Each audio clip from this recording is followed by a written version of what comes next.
దేవుడు మన పక్షమునుండగా మనకు విరోధి ఎవడు?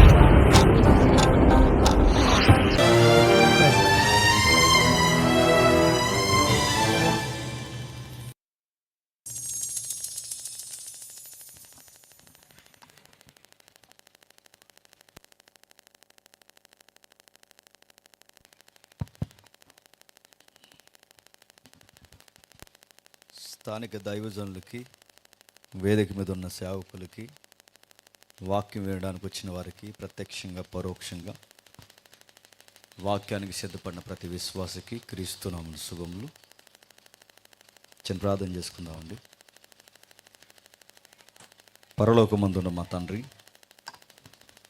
ఈ రెండవ రోజు ఈ ప్రజలకు అవసరమైన సంగతులు తండ్రి అందించడానికి నన్ను వాడుకోండి తండ్రి. ఎలా చెబితే వీరికి అర్థం అవ్వద్దు, వారికి అర్థమయ్యేలా కొన్ని సంగతులు బోధించడానికి తండ్రి నన్ను నడిపించండి.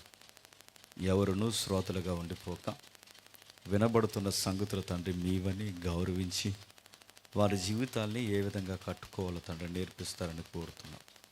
వచ్చిన వారందరినీ ఆదరించండి. వాక్యాన్ని ద్వారా తండ్రి ప్రజలను బలపరచండి. అన్ని విధాలుగా తండ్రి మహిమను మీకు ఆరోపిస్తూ మేము లొంగిపోతాం. క్రీస్తునామని ప్రజలు సమర్పిస్తున్నాము తండ్రి. ఆమేన్. త్వరగా కొన్ని విలువైన సంగతులు విందాం. నా వాయిస్ అందరూ క్లియర్గా ఉందా? ఓకే, కొంచెం ఈ సౌండ్ పెట్టినాను. మానిటర్ సౌండ్ ఎక్కడున్నారండి? కొంచెం ఈ సౌండ్ పెట్టి త్వరగా కొన్ని విలువైన సంగతులు విందాం. కీర్తన గ్రంథం 128వ కీర్తన. కీర్తన గ్రంథం 128వ కీర్తన. సుమారు 6 వచనాలు ఉన్నాయి. ఎవరైనా తప్పులు లేకుండా చదివేవారు ఉంటే చదవండి ఒకసారి. యెహోవా యందు భయభక్తులు కలిగి ఆయన త్రోవల యందు నడుచువారందరూ ధన్యులు. నిశ్చయముగా నీవు నీ చేతుల కష్టార్జితం అనుభవించదువు. నీవు ధన్యుడువు, నీకు మేలు కలుగును. నీ లోగిట నీ భార్య ఫలించు ద్రాక్షవల్లి వలె ఉండును. నీ భోజనపు బల్ల చుట్టూ నీ పిల్లలు ఒలీవ మొక్కల వలె ఉందురు. యెహోవా యందు భయభక్తులు గలవాడు ఇలాగ ఆశీర్వదింపబడును. సియోనులో నుండి యెహోవా నిన్ను ఆశీర్వదించును. నీ జీవితకాలం అంతయు యెరూషలేమునకు క్షేమం కలుగుట చూసెదవు. నీ పిల్లలను చూసెదవు. ఇశ్రాయేలు మీద సమాధానం ఉండును గాక. ఆగుతాం. అందరి దగ్గర బైబిల్ ఉందా? ఎవరి దగ్గర బైబిల్ లేకపోయినా పక్కవారి బైబిల్ చూడాలి. బైబిల్ లేకుండా సభలకు రాకూడదు. చెబుతున్న వాక్యము అలా ఉందో లేదో కాస్తంత పరిశీలించుకుంటూ వాక్యాన్ని వినవలసిన బాధ్యత విశ్వాసిగా మీ మీద ఉంది. చదివిన వాక్యం తెలుగు అక్షరాలు తెలుసు కనుక చదువుకున్నాం. నిజాయితీగా ఒప్పుకోండి. చదివింది మనకేమైనా అర్థమైందా?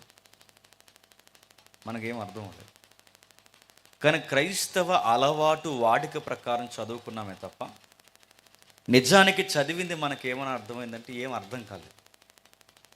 క్రైస్తవ్యాన్ని కూడా ఈ మధ్యకాలంలో వచ్చిన మూఢనమ్మకాలు ఏంటంటే రోజుకు ఒక అధ్యాయం చదువుకుంటే మంచి జరుగుతుందన్న ఫీలింగ్లో ఉన్నారు.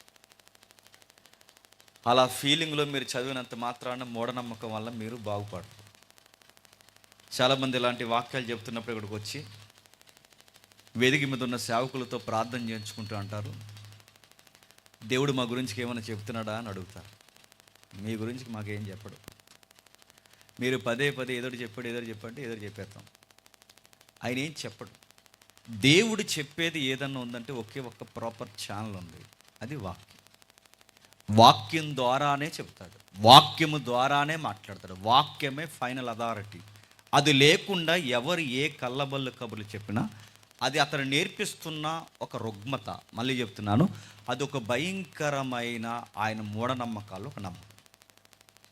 బైబిల్లో నుంచే మాట్లాడాలి, బైబిలే మాట్లాడుతుంది. ఇప్పుడు ఎగ్జాంపుల్ మీకు చెప్తాను వినండి. మీకు ఏదో సమస్య ఉంటుంది, ఆ సమస్యను గురించి ప్రత్యేకించి రాత్రికి నా సేవలో దేవుడు ఏం చెప్పడు.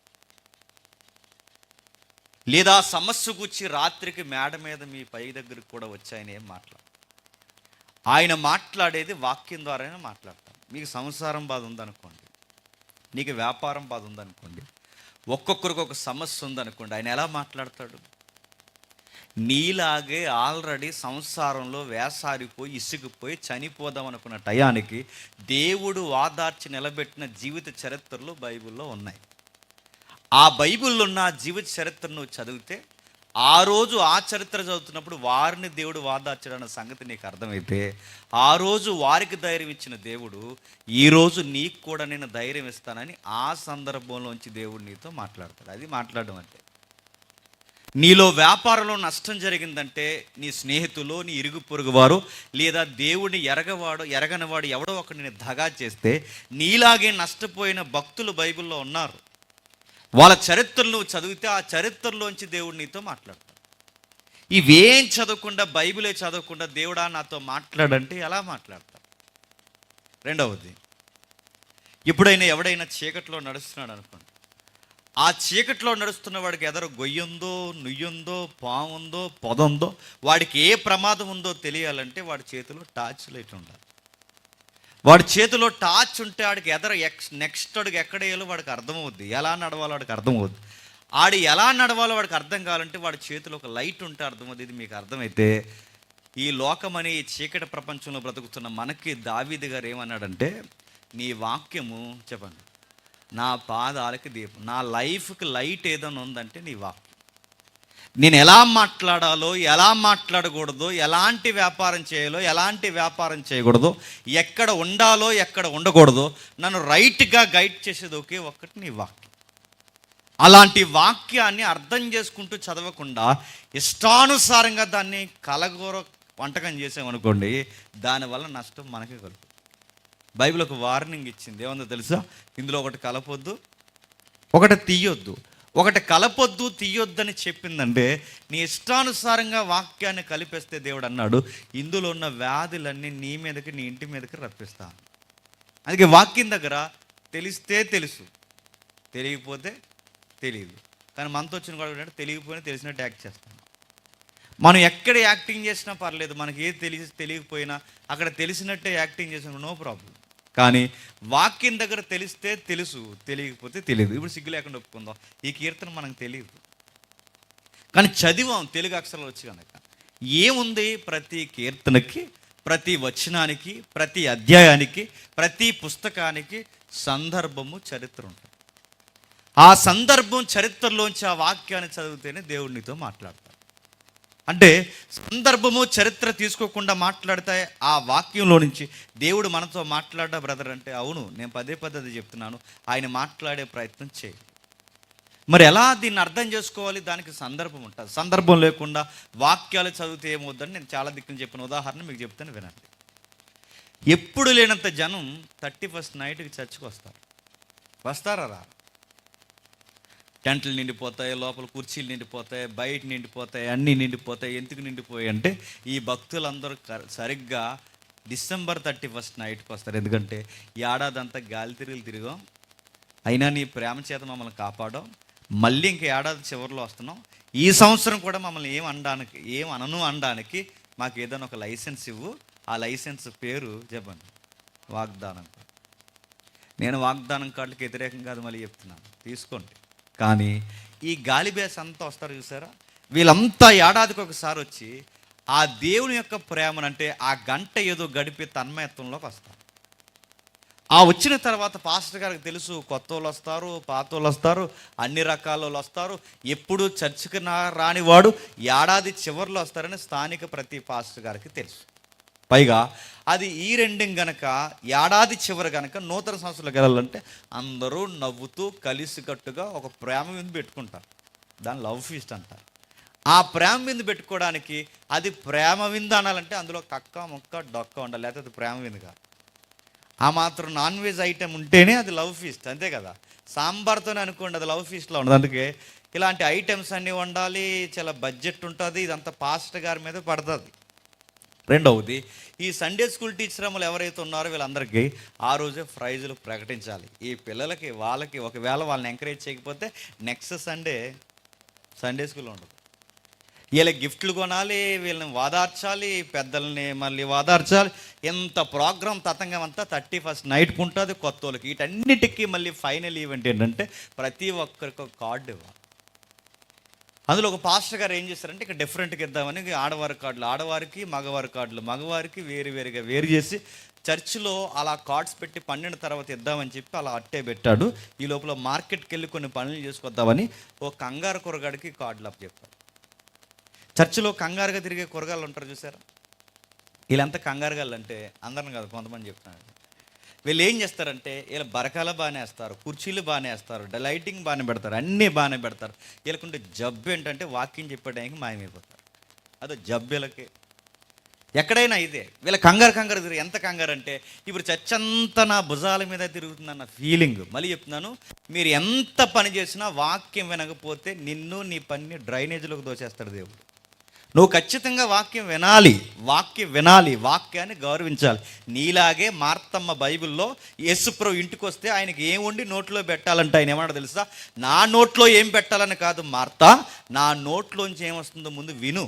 మీ మరీలాగా ముందు నేను చెబుతున్న వాక్యం వినకుండా నాకు ఏదో పనులు చక్క పెడతానంటే అవి నాకు ఇష్టం ఉండదు. నువ్వు పని చేయి, కానీ నేను చెబుతున్న వాక్యాన్ని కూడా నువ్వు వినాలి. ఇది అలాంటి పద్ధతి ప్రతి క్రైస్తవ బిడ్డకి రావాలి. కానీ ఈ కంగారు కుర్రవాడికి ఎప్పుడైతే కార్డులు అప్పగించాడో వీడి కంగారుడుగా కలిపేశాడు. ఆ ముక్క పాస్టర్ గారికి చెప్తే చెయ్యి అంటారని ఆడు పాస్టర్ గారికి చెప్పలేదు, దాచిపెట్టాడు. ఆ తర్వాత పాస్టర్ గారికి ఆ విషయం తెలియదు. సాయంత్రం తెలియకుండా కార్డులు పనిచేస్తున్నాడు. ఆ కార్డులు పనిచేస్తే ఆడవారికి వచ్చే కార్డులు మగోళ్ళకి వస్తున్నాయి, మగోళ్ళకి వచ్చే కార్డులు ఆడవాళ్ళకి వస్తున్నాయి. ఇలా పనిచేస్తుంటే అందులో ఒక వయసులో ఉన్న కుర్రోడికి ఇలా కార్డు వచ్చింది. వచ్చే ఏడాది గర్భవతి అవుతాడా చేస్తాడు అదో అవుతాడని అడుగుతున్నాను.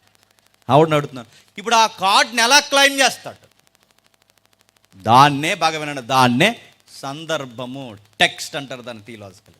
అంటే సందర్భం ఏంటి? ఆ వాక్యం ఎక్కడిది? ఆది కాండంలోనిది. ఆ మాట ఎవరికి చెప్తున్నారు? అబ్రహాముకి చెప్తున్నాడు. ఎవరి కోసం చెప్తున్నాడు? శారమ్మకి చెప్తున్నాడు. ఎందుకు చెప్తున్నాడు? గొడ్రాలైన తనను దేవుడు వాదార్చున్నాడని చెప్తున్నాడు. అంటే ఈ మాటకు ఒక సందర్భం ఉంది, దానికి ఒక అధ్యాయం ఉంది, దానికి ఒక పుస్తకం ఉంది, దానికి ఒక కాలం ఉంది. ఆ కాలంలో ఆ వాక్యాన్ని మనం చదివినప్పుడు ఈ కాలంలో బిడ్డలు లేని తల్లులు ఎవరైతే ఉన్నారో శారమ్మకు బిడ్డ ఇచ్చిన దేవుడు నీకు కూడా ఇస్తాడని ధైర్యం ఇవ్వడానికి వాక్యాన్ని అక్కడ రాస్తే ఇదంతా గాలి కుదిలేదు. దాని వాగ్దానం కార్డు తీసుకుంటే సెట్ అవుద్దా? అందుకే వాగ్దాన కార్డులు తీసుకోండి, కానీ ఇంటికి వెళ్ళిన తర్వాత దానికి ఒక అధ్యాయము, దానికి ఒక పుస్తకం, దానికి కొన్ని వచనాలు ఇవన్నీ ధ్యానిస్తే అప్పుడు దేవుడు ఆ సందర్భంలో నుంచి శారమ్మను ధైర్యపరిచిన దేవుడు నిన్ను కూడా ధైర్యపరిచిన ఒక శబ్దం నీకు అర్థమవుతుంది చూసారా, అది మాట్లాడటం. మరికొంతమంది బైబిల్ చదువుతారంటే వెళ్దాం ఈ కీర్తనలోకి. మరికొంతమంది బైబిల్ చదువుతారంటే ఊరు వెళ్ళాలనుకున్నారట. ఇప్పుడు ఊరు వెళ్ళాలొద్దో దేవుడు చెప్పాలి వీళ్ళకి. ఊరు వెళ్దాం అనుకున్నారంటే మరి ఊరు వెళ్ళాలొద్దా ప్రభు అని అడిగితే ఆ ఊరు వెళ్ళాలన్నప్పుడు ఇలా బైబిల్ని ఇలా కొట్టి ఇలా తీస్తే, స్కూల్లో పిల్లలు టెక్స్ట్ బుక్లతో ఆటలాడతారు చూసారా, అలా ఇలా కొట్టి ఇలా తీస్తే అందులో వచ్చిందట ఒక మాట, అంతటా అతడు లేచి బయలుదేరినాను కానీ వెంటనే ఊరు వెళ్ళిపోయాడంట. నేను అడుగుతున్నాను, ఆ కిందకి చదవట్లేదు నువ్వు. అంతటా అతడు లేచి ఎక్కడికి పోయిన ఊరేసుకోవడానికి పోయాడు యోధ, అది చదవో. నువ్వు ఊరే పోయాడంటే ఇక పోయా ఊరంతే. ఆ కింద యోధ ఎక్కడికి పోయాడు? అందుకని అడుగుతున్నాను. ఎందుకు ఇవి చెప్తున్నానంటే ఏ కీర్తన చదివినా, ఏ వాక్యం చదివినా, ఏ వాగ్దానం కార్డు మీద వాక్యం చదివినా ప్రతి దానికి సందర్భం ఉంటుంది. సందర్భం లేకుండా వాక్యాన్ని చదవకూడదు. సందర్భానుసారంగా అర్థం చేసుకున్నప్పుడే నీ దైవం నీతో మాట్లాడతాడు. ఇప్పుడు ఈ కీర్తనలోకి వచ్చాం. ఏంటి దీని సందర్భం? దానికి ఒక చిన్న టైటిల్ పెట్టాడు చూడండి, యాత్ర కీర్తన. ఏ కీర్తన? యాత్ర కీర్తన. యాత్ర అన్నాడు. యాత్ర కీర్తన అంటే యాత్ర కీర్తన అంటే ఆయన అడుగుతున్నాను, యాత్ర అంటే? యాత్ర అంటే ఒకరు అన్నారు ప్రయాణం అన్నారు, మరికొంతమంది క్లాసిక్గా జర్నీ అన్నారు, మరికొంతమంది గ్రాంధికంలో మజిలీ అన్నారు. నడుతున్నాను పర్యాయ పదాలు కాదు అడుగుతా. యాత్ర అంటే టెక్స్ట్ అంటున్నాను. అందుకే సందర్భంలో యాత్ర అంటే ఏంటి? చరిత్ర ఏముందో ఒక చరిత్ర ఉంది. యాత్ర అనే దానికి ఒక చరిత్ర ఉంది. ఇశ్రాయేల్ తెలుసుగా, ఇశ్రాయేల్ ఒక పట్టాన దేవుని మాట వినరు. వీళ్ళు బాగుంటే ఒకలాగా, బాగుపోతే ఒకలాగా. మన అయ్యలాళ్ళు ఎవరు? ఇశ్రాయేల్.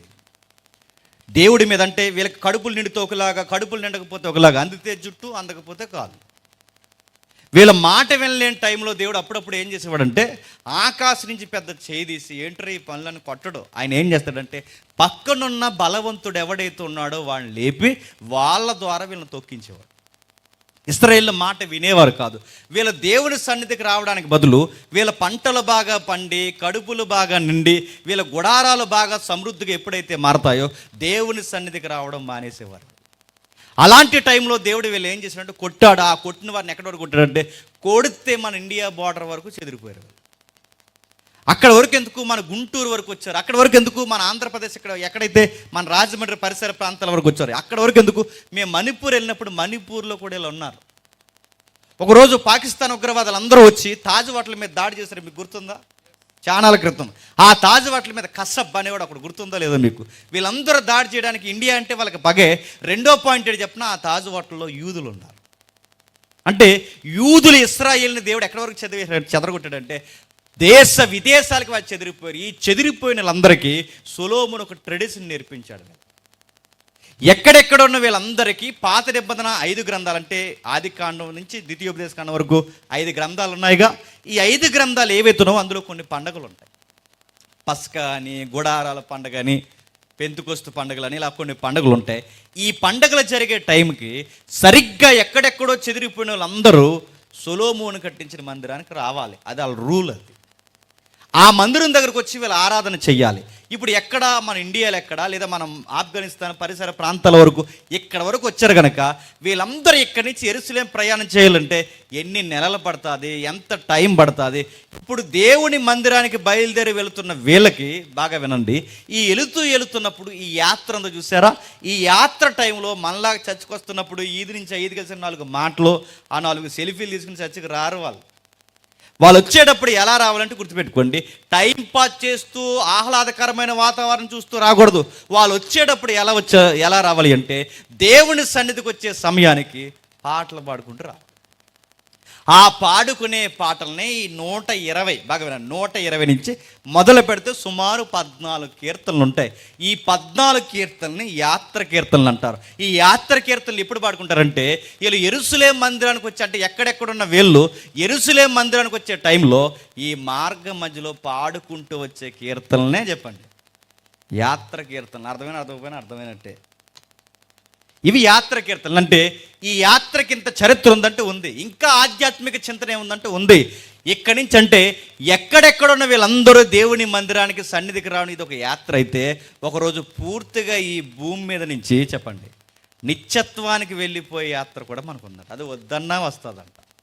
ఆ వెళ్ళిపోయే యాత్ర ఏదైతుందంటే ఒక ఊగిసలాట మధ్య మనం బతుకుతున్నాం. గట్టిగా బతికితే లింగులింగమని ఈ జనరేషన్లో బతికేది ఎంత చెప్పినా 70, 80 లేదు, నువ్వు ఎంత ప్రయత్నం చేసినా 80 లేదా 85 లేదా 90, 100 ఫిగర్ దాటిందంటే కష్టమే.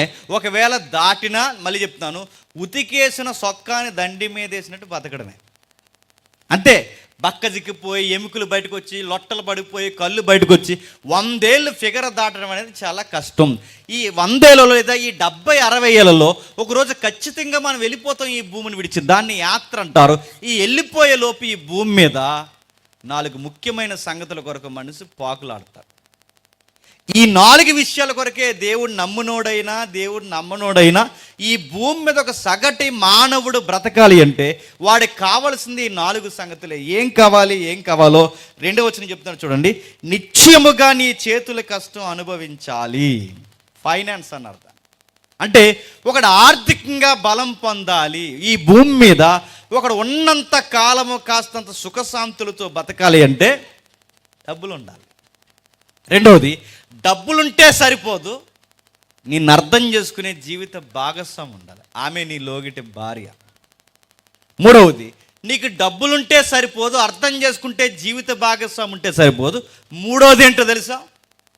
నీకు కలిసి వచ్చే పిల్లలు ఉండాలి. కలిసి వచ్చే పిల్లలుంటే సరిపోదు, నువ్వు వాళ్ళు నీ డబ్బు అంతా ఆనందంగా ఉండాలి అంటే ముందు నువ్వు ఆరోగ్యంతో ఉండాలి. ఒక మనుష్యుడికి కావలసిన ప్రాముఖ్యమైన సంగతులు ఏంటి చెప్పండి? 4. 1 ఆర్థిక పరిస్థితులు, 2 కుటుంబ పరిస్థితులు, 3 పిల్లలు కలిసి రావాలి, 4 మన ఆరోగ్యంతో ఉండాలి. ఈ 4 విషయాలు అక్కడ రాశాడు చూడండి. నువ్వు ఆర్థికంగా నీ కష్టార్జితాన్ని అనుభవించాలి, నీ లోగిట భార్య నీకు కలిసి రావాలి. నీ భోజనం వాళ్ళ దగ్గర నీ పిల్లలు నీ రెక్కల కష్టాన్ని తినేసి సుఖపడే వాళ్ళు కాదు, నీ కష్టానికి ఎదురొచ్చే పిల్లలు నీకు ఉండాలి. ఆరోది, నీ పిల్లలను చూడాలంటే ఆరోగ్యంతో భార్యడి కాలం బతకాలి. నేను అడుగుతున్నాను, ఇవందరికీ కావాలనిపిస్తుందా అనిపించదా చెప్పండి? ఎవడు పాకులాడినా మొట్టమొదటి పాయింట్ మీరు గుర్తుపెట్టుకోండి, ఆర్థికంగా అభివృద్ధి పొందాలి. నేను అడుగుతున్నాను, సంపాదించే కారణాలు ఈ లోకంలో చాలా ఉన్నాయి. నువ్వు దొంగ మాటలు మాట్లాడతావో, దొంగ పనులు చేస్తావో, గంజా వ్యాపారం చేస్తావో, దోపిడీ చేస్తావో, ఏదన్నా చేయి, డబ్బులు వస్తాయి. కానీ షరతులు వర్తిస్తాయి. ఆ షరతులు ఏంటో తెలుసా? నువ్వు అడ్డగోలుగా ఎదిగిపోయినంత మాత్రాన కష్టపడిన సొమ్ము నువ్వు తినలేవు. దొంగ వ్యాపారం చేసేసినంత మాత్రాన నువ్వు నిలదొక్కుకోవడం కష్టం. చాలామంది అడ్డగోలు వ్యాపారాలు చేస్తారు. వీళ్ళు అడ్డగోలు వ్యాపారాలు చేసి పట్టుకెళ్ళి పెట్టుబడులు ఎక్కడ పెడతారు చెప్పిన? హాస్పిటల్కి పెడతారు. ఎదుటోడు ఆరోగ్యాలు పాడు చేసి నువ్వు బాగుపడిపోతానంటే జరిగే పనా? నువ్వు గంజాయి వ్యాపారాలు, పనికిమాల వ్యాపారాలు లేదా ఒక వ్యాపారంలో అధిక దిగుబడి కోసం దొంగ లెక్కలేస్తే బాగుపడిపోతావా? దేవుడు ఒక షరతు పెడుతున్నాడు, నిశ్చయముగా పక్కా నువ్వు నీ చేతుల కష్టార్జితాన్ని అనుభవించాలి. పక్కాగా నా చేతుల కష్టార్జితం అనుభవించాలంటే మళ్ళీ ప్రశ్న అడుగుతున్నాను, ఎలా అనుభవించగలను? మళ్ళీ ప్రశ్న అడుగుతున్నాను, చెప్పండి. మన అయ్యలు కష్టపడ్డారు లేదా? మన అయ్యలు తాతలు కష్టపడ్డారు లేదా? మన తాతలు కష్టపడ్డారు, మన అయ్యలు కష్టపడ్డారు, ఇప్పుడు మనం కష్టపడుతున్నాం. ఏమన్నా ఆర్థికంగా ఎదిగామా? మన తాతలు ఏ ఇల్లు సంపాదించారో ఆ ఇంట్లోనే మన అయ్య ఉన్నాడు. మన అయ్య ఏది సంపాదించాడో ఆ ఇల్లుకే కాస్త ప్లాస్టింగ్ చేసి అందులో మనం ఉన్నాం. అంతకుమించి మనం ఆర్థికంగా ఏం ఎదిగాం? అరే మేము ఏ దొంగ వ్యాపారం చేయలేదండి, మేము నిజాయితీగా కూలి పనికి పోతామండి, మేము కష్టపడి రూపాయి దాస్తామండి, కాస్త బాగానే ఉన్నామంటే ఏం బాగుపడ్డాం? ప్రశ్న, ఆర్థికంగా ఒకడు ఎదగాలంటే ఎలా ఎదుగుతాడు? నిశ్చయముగా నీ రెక్కల కష్టార్జితాన్ని నువ్వు అనుభవించాలి అంటే ఎలా అనుభవించగలవు? అడ్డగోలుగా ఎదిగిపోతే ఆశీర్వదింపబడం, యథార్థంగా కష్టపడినంత మాత్రం ఆశీర్వదింపబడం. ఎందుకు చెప్పినా, మన తాతలు యథార్థంగానే కష్టపడ్డారు, మన అయ్యలు యథార్థంగా కష్టపడ్డారు, ఇప్పుడు మనం యథార్థంగానే కష్టపడుతున్నాం. యథార్థంగా కష్టపడినంత మాత్రాన ఆశీర్వదింపబడ్డామా? లేదు. యథార్థంగా కష్టపడాలి. ఆ యథార్థతలో ఏముండాలని చెప్తున్నాడు తెలుసా?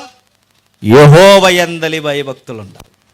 నువ్వు కష్టపడిన కష్టార్జితం నీకు రావాలి అంటే కాస్తంత దేవుడని, భక్తని, వాక్యమని, రక్షణని నీ జీవితంలో పెట్టుకుని నువ్వు నడిస్తే, నువ్వు కష్టపడిన 150 రూపాయలైనా, నువ్వు కష్టపడిన 100 అయినా అది నువ్వు అనుభవించాలి అంటే జీవితంలో భక్తి ఉండాలి.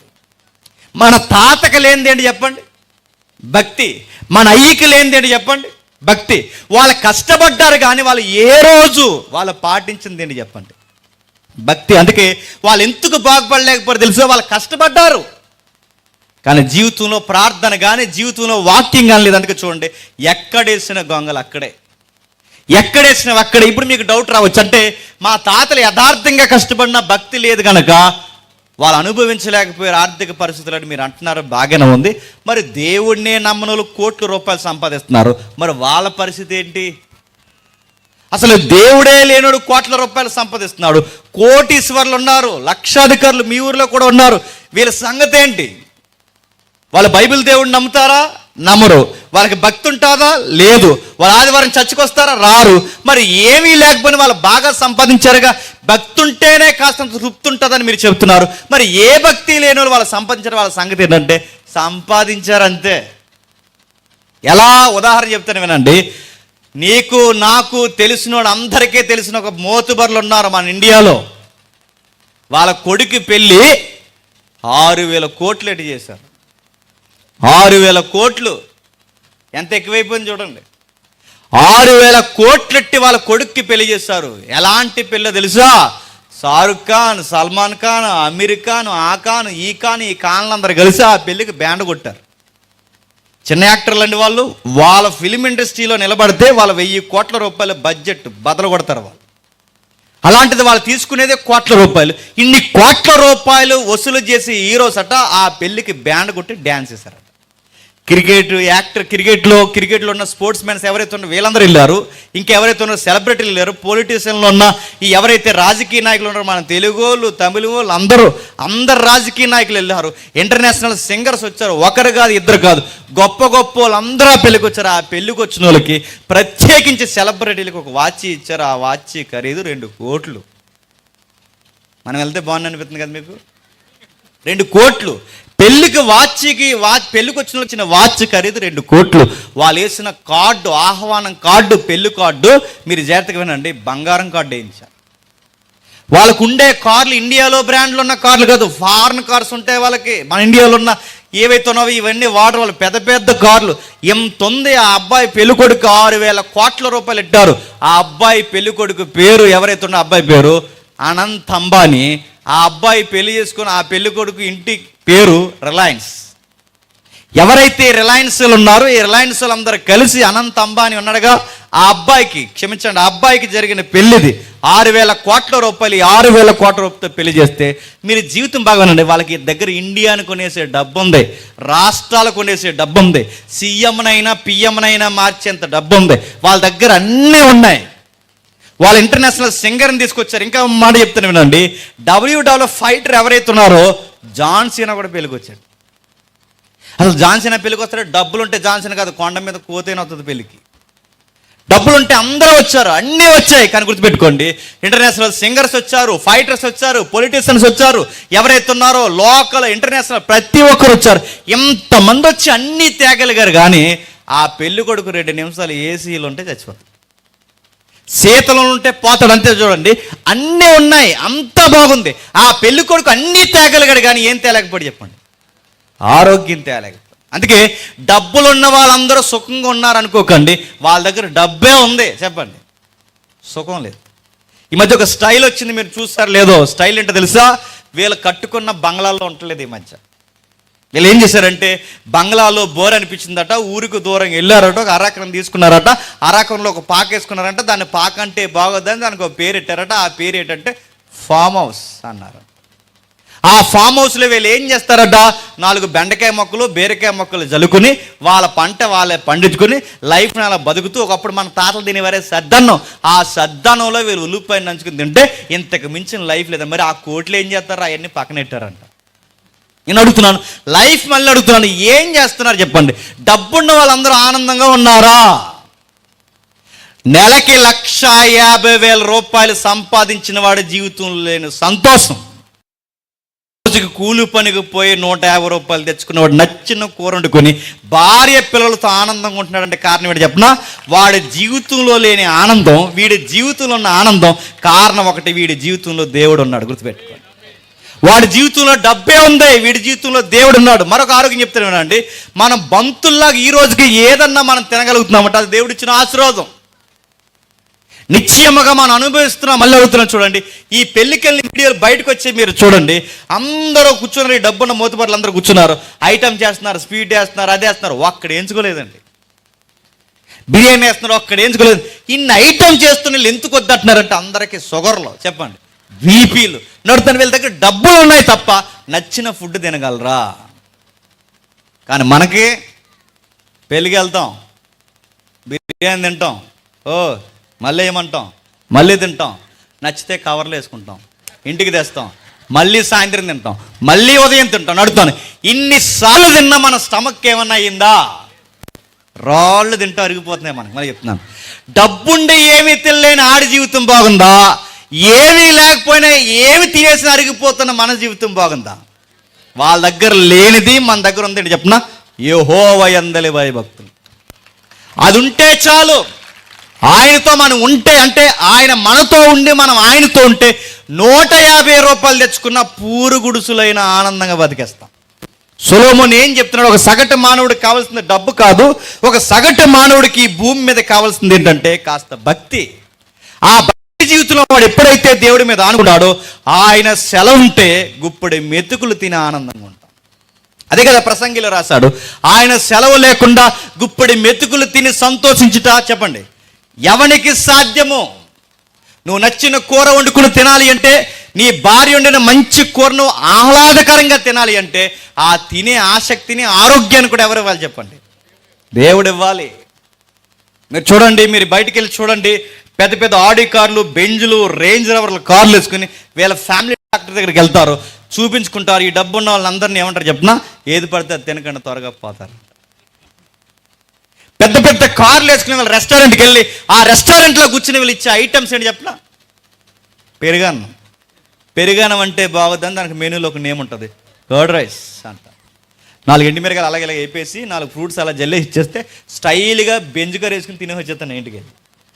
అడుగుతున్నాను, ఇంత డబ్బుండి ఒక బిర్యానీ తినలేకపోతున్నానంటే నా బతుకెందుకు? అందుకే నిశ్చయముగా నీ రెక్కల కష్టాన్ని అనుభవించాలి అంటే నువ్వు 100 అయినా 150 అయినా, అది 1,50,000 రూపాయల శాలరీ సంపాదించే వ్యక్తివైనా, నువ్వెవడవైనా నీ జీవితంలో నేను లేకపోతే నిశ్చయముగా అనుభవించలేవు. నువ్వు నిశ్చయముగా అనుభవించాలి అంటే ఆ రెక్కల కష్టం వెనకాల నాకు విలువనివ్వు. యథార్థంగా కష్టపడు, వర్దెలుతావు. యథార్థంగా ఉండు, నువ్వే చేసినా కూలి పనికి పోయినా ఆశీర్వాదకరంగా నేను మారుస్తాను. ఉదాహరణ చెప్తాను వినండి. 2014 ఎలక్షన్లు అనుకుంటా, 14 అటు ఇటు నాకు గుర్తులేదు, 14 సరిగా అప్పుడు నాకు కొత్తగా జాబ్ వచ్చింది. అప్పుడు మేమంతా కొత్త ట్రైనింగ్ బ్యాచ్ కనుక మేము అప్పటికి గ్రే హౌండ్స్కి వెళ్ళి రావాలి. మాకు ఇన్ఛార్జ్ని ఇచ్చారు డిఎస్పీ. ఎలక్షన్ జరుగుతుంది కనుక మా ఇన్ఛార్జ్ డిఎస్పీ గారు. ఈ స్పెషల్ ఫోర్స్ ఉన్నప్పుడు అప్పుడప్పుడు మీరు ఈ బ్యాలెట్ బాక్సుల దగ్గరికి లేదా ఈ బూత్ దగ్గర అంటే ఓటింగ్ జరుగుతున్న ఈ మెయిన్ సెంటర్ దగ్గరికి మిలిటరీ యూనిఫామ్ వేసుకుని వస్తారు చూసారా, అదే మా డ్యూటీ.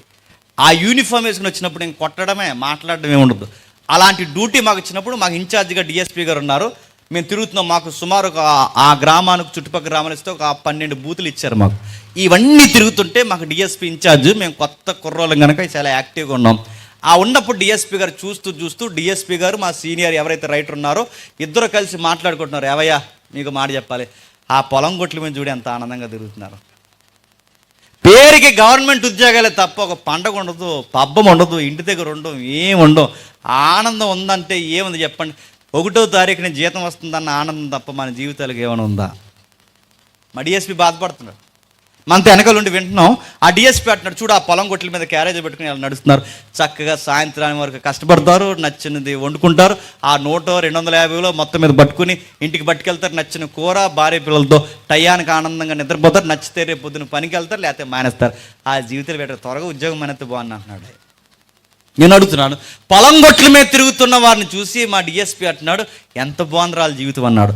మనం రివర్స్, పొలం గొట్ల మీద ఉండి రోడ్డు మీద పోతున్న కారుని చూసి చెప్పండి, వాళ్ళకలా మనం ఎప్పుడు తిరుగుతాం అంటాం. మనకు తిరం లేదంటే చెప్పండి, వాళ్ళకి అసలు తిరం లేదు. నేను మళ్ళీ అడుగుతున్నాను, మన లైఫ్ బాగుందని వాళ్ళు అంటున్నారు, వాళ్ళ లైఫ్ బాగుందని చెప్పండి మనం అంటున్నాం. అందుకే బైబిల్ అంటుంది, నువ్వు నిశ్చయముగా ఆనందంగా ఈ భూమి మీద 60 ఏళ్ళు ఉంటావో 70 ఏళ్ళు ఉంటావో నువ్వు బ్రతకాలి అంటే దానికి సూత్రం ఒకటే, యెహోవా యందు భయభక్తులు కలిగి ఆయన త్రోవల యందు నడిచి ఆయన బాధ్యత గల ఆజ్ఞలు ఎప్పుడైతే నువ్వు పాటిస్తావో నువ్వు నీ కుటుంబం ఆశీర్వాదకరంగా మారుతావు. రెండవది, ఆర్థికంగా ఎదగడమే కాదు, రెండో మాట చెప్తున్నాడు చూడండి 3వ వచనంలో, నీ లోగిట నీ భార్య చెప్పండి ఫలించు ద్రాక్ష వల్ల వాళ్ళ త్వరగా ఏంటంట, నీ లోగిట నీ భార్య ఫలించు ద్రాక్ష వల్ల. అంటే ఆర్థికంగా బాగుంటే సరిపోదు, వెనకాల మేడం కలిసి రావాలి. మేడం ఎవరు? మేడం హోమ్ మినిస్టర్ ఎవరు చెప్పండి? వైఫ్. ఆవిడ కలిసి రాకపోతే నేను ఎంత సంపాదించినా నా సంపాదన నిలబడతాదా? చాలామంది తల్లులు మన విలేజ్లో లేదా మన మిడిల్ క్లాస్లో లో క్లాస్లో చేసే పని అని చెప్తున్నా, చాలామంది తల్లులు చేసే తప్పు, భర్త కష్టార్జితాన్ని పుట్టింటికి పంపిస్తారు. ఇది పనికిమాలిన పని. మళ్ళీ చెప్తున్నా, అవసరమైతే ఉపయోగకరమైనది ఏదైనా అక్కడి నుంచి నువ్వు తెచ్చుకోవాలి తప్ప భర్త కష్టాన్ని పుట్టింటికి పంపిస్తున్నాడు, ఆడు ఎముకలు అరిగిపోవాలి తప్ప బాగుపడతాడు చెప్పండి. నువ్వు రూపాయి ఇస్తే దాయాలి, నువ్వు జాగ్రత్త పర్రాలి ఉండాలి. నీ భర్త కష్టార్జితం నువ్వే దోసేసి ఎదజల్లేస్తే బాధ్యత లేని స్త్రీగా నువ్వు వెనకాల ఉంటే అతను ఏమన్నా నిలదొక్కుకోగలడా? అందుకే చెప్తున్నాడు, ఓ యజమాని నువ్వు ఆర్థికంగా బాగుండాలంటే నా ఎడలో భయభక్తులు కలిగి ఉండు. నీ భార్య నీకు కలిసి రావాలి అంటే మళ్ళీ చెప్తున్నాను, నీ భార్యకు కూడా యెహోవా యందు భయభక్తులు ఉంటారు. ఒక ఆవిడ అందంట, ఇదిగో సాయంత్రం మా అమ్మగారి ఇంటికి వెళ్ళిపోతున్నా అంటున్నదంట. ఏ అని అడిగాడు. వెళ్ళిపోతాను, మన నుంచి చెప్తాను, నీకు ఏం అర్థం అవ్వట్లేదు, వెళ్ళిపోతాను ఇంకా అన్న. అదే ఎందుకు అని అడిగాడు. నీకు మొన్న నుండి వాడు కొనమని చెప్పాను, కొనవా అని అడిగింది. ఏంటి అని అడిగాడు. అని అడిగితే మొన్న నుంచి కొనమని నువ్వు కొనవు, ఇంక నేను పోతున్నాను అన్నదా. సాయంత్రం 5 గంటలకు వస్తుంది, ఎక్కేసి వెళ్ళిపోతాను అన్నదా. అప్పుడు అడిగా, ఏం కొనాలి ఏంటి చెప్పవే అని అడిగితే, అదిగో వాషింగ్ మిషన్ కొను అంద.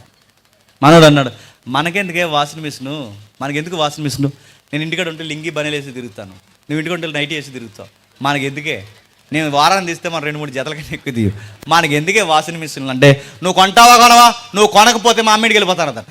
అది కాదు, ఎందుకు మనకు చెప్పు, మనం ఏమైనా ఎంప్లాయీసా, మనకి ఎందుకే వాషింగ్ మిషన్ అంటే ఈవిడ గారు చెప్పిన సమాధానం ఏంటి చెప్తున్నా, వాళ్ళు కొనేసుకున్నారు అందని. ఎవరో నడుతున్న వస్తువు మనకు అవసరమని కొనుక్కోవాలా, ఎవరో ఏదో కొనుక్కున్నారని వాతలేసి కొనుక్కోవాలి చెప్పండి. ఇవే ఆర్థిక నష్టాలంటే. నీ భర్త కష్టార్జితం ఎంత, ఈ వస్తువు ఎంత, ఇప్పుడు కొనడం వల్ల ఉపయోగం ఎంత, కనీసపు ఈ జ్ఞానం లేకుండా నీ ఇష్టానుసారంగా నీ భర్త కష్టార్జితాన్ని ఎదజల్లితే నీ కుటుంబం బాగుపడతాదా? ఇదే చెప్తున్నాడు చూడండి. ఓ యజమాని, నువ్వు ఆర్థికంగా బాగోడమే కాదు, నీ భార్య నీకు కలిసి రావాలి. ఈ మధ్యకాలంలో ఎక్కడ లేనంత షాపింగ్లు ఈరోజు ఇంటికి వచ్చేస్తున్నాయి. ఒకప్పుడు ఎప్పుడో పండగకో పబ్బానికి కొనుక్కున్నారు, ఇప్పుడు మీసో ఆసో ఈసో అనిసోలు ఇంటికే. నేను అడుగుతున్నాను, 500 పుట్టిమని మాయం చేస్తున్నారు. 500 నడుతున్నాను, 500 అంటే నేను అడుగుతున్నాను. ఒకప్పుడు పెద్దమ్మకి 20 రూపాయలు ఇస్తే పప్పులో ఉప్పులో పెట్టి 20 రోజుల తర్వాత అడిగిన ఇచ్చేవారు, ఇప్పుడు సాయంత్రానికి మటుమాయం. అడుగుతున్నాను, 500 సంపాదించాలంటే ఎంత టైం కష్టపడ్డాడు, ఎంత ఎండను అసూలు బాసాడు, ఇదేం ఆలోచించకుండా ఖర్చు పెడుతున్నావంటే నీకు ఆర్థికంగా కలిసి రావాలన్న లక్షణాలు ఉన్నాయా? ఇప్పుడు చెప్పండి. ఇప్పుడు నా వైఫ్ నాలో ఎదురుగా కూర్చోబెట్టి, ఏవే ఆర్థికంగా నాకు కలిసిరా, నాకు కలిసిరా, నాకు కలిసిరా, నాకు కలిసిరా అని చెప్తే ఏమంటా చెప్పండి? వస్తాను అంట. అడుగుతున్నాను, వస్తానని అంటా తప్ప తనకు అర్థం అవుద్దా?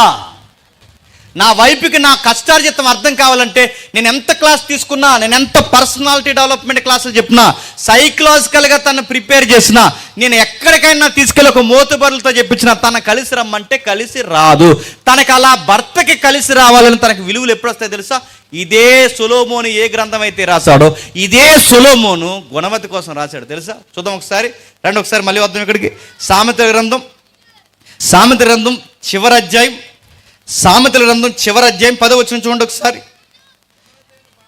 గుణవతి అయిన భార్య దొరుకుట అరుదు, అట్టిది ముత్యము కంటే అమూల్యమైనది. ఇప్పుడు ప్రశ్న అడుగుతుంది, చెప్పండి, గుణవతి అంటే ఎవరు చెప్పాలి? ఈమె గుణవతి అని ఎలా చెప్పగలం? ఒకరు అన్నారు, ఒకరు గుణవతి అని ఎలా చెప్పగలం అంటే స్లోగా మాట్లాడుతుందంట. ఎలాగా? ప్రైజ్ ద లార్డ్ అని.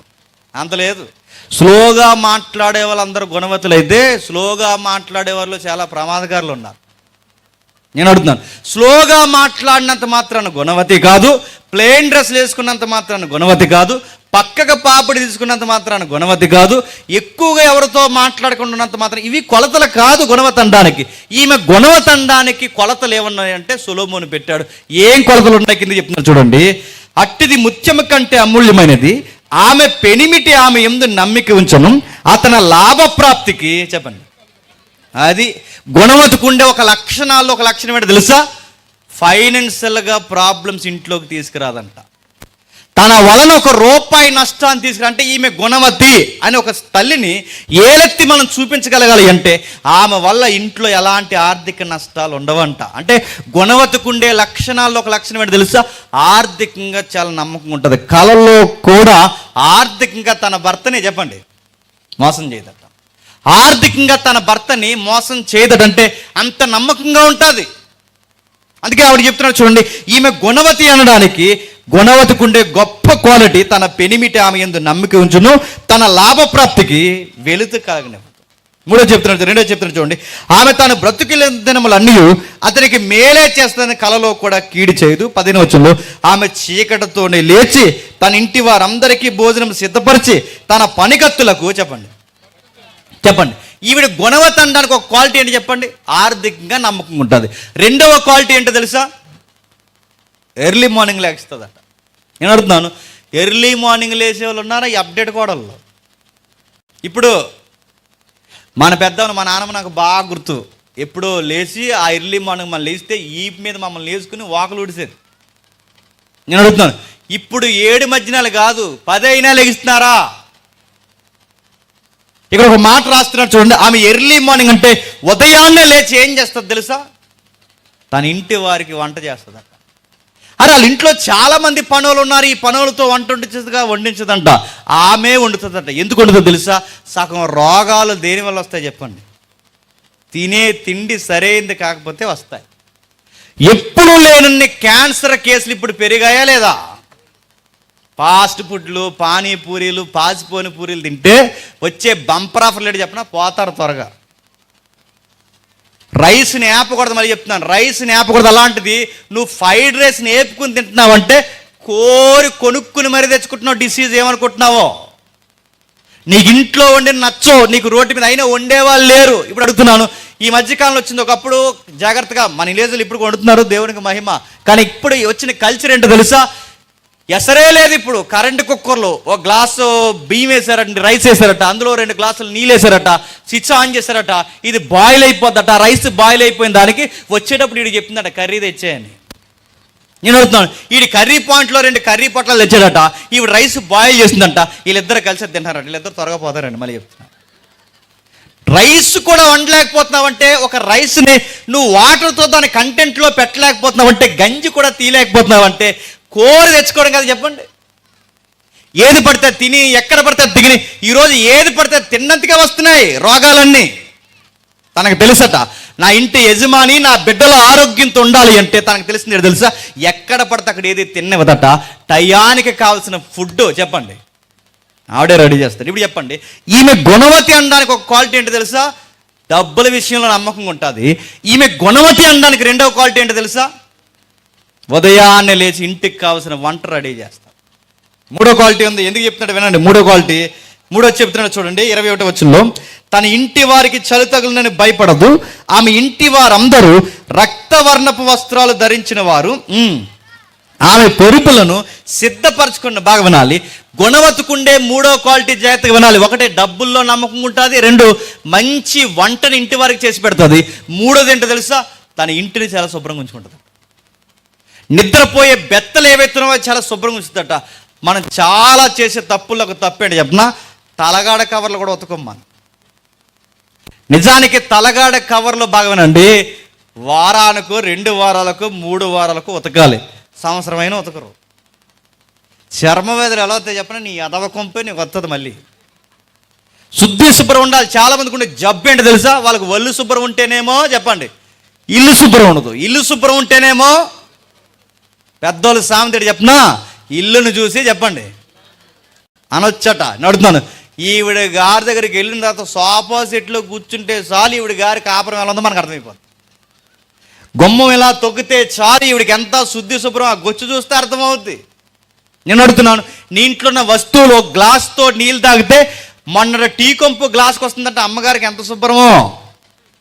నేను అడుగుతున్నాను, ఈమె గుణవతి అనడానికి స్లోగా మాట్లాడడం కాదు. ఈమె గుణవతి అంటే బైబిల్ ఆగకుండా చదువుతుందని కాదు. ఈమె గుణవతి అంటే పాటలు బాగా పాడుతుందని కాదు. ఈమె గుణవతి అంటే చర్చిలో వంటలు చేస్తుందని కాదు. ఈమె గుణవతి అనడానికి కారణం ఏంటి చెప్పినా గుర్తుపెట్టుకోండి, తన ఇంటిని కూడా శుభ్రంగా ఉంచుకుంటుంది. తన ఇంటిని శుభ్రంగా ఉంచుతుంది. రెండవది, తన ఒంటిని కూడా శుభ్రంగా ఉంచుకుంటుంది. అక్కడ రాస్తున్నారు చూడండి, ఆమె మంచి బట్టలు కట్టుకుంటుంది. అంటే ఇల్లుని ఎంత శుభ్రంగా ఉంచుకుందో చెప్పండి, తన ఒళ్ళును కూడా అంత శుభ్రంగా ఉంచుతుందట. కానీ చాలా మంది చేసి తప్పటి చెప్తున్నా, ఇల్లంతా శుభ్రంగా ఉంటుంది చెప్పండి, వాళ్ళు మాత్రం సీముడు కడుచుకుంటూ తిరుగుతారు. నడుతున్నాను, మీరు శుభ్రంగా ఉండాలి చెప్పండి, మీ ఇల్లు శుభ్రంగా ఉండాలి. ఈ లక్షణాలు దేనికి సంబంధించినవి? క్యారెక్టర్, గుణానికి సంబంధించినవి. అంటే నీ శుద్ధి శుభ్రత చూసి నీలాగా కొంతమంది ఉండాలనుకోవాలంట.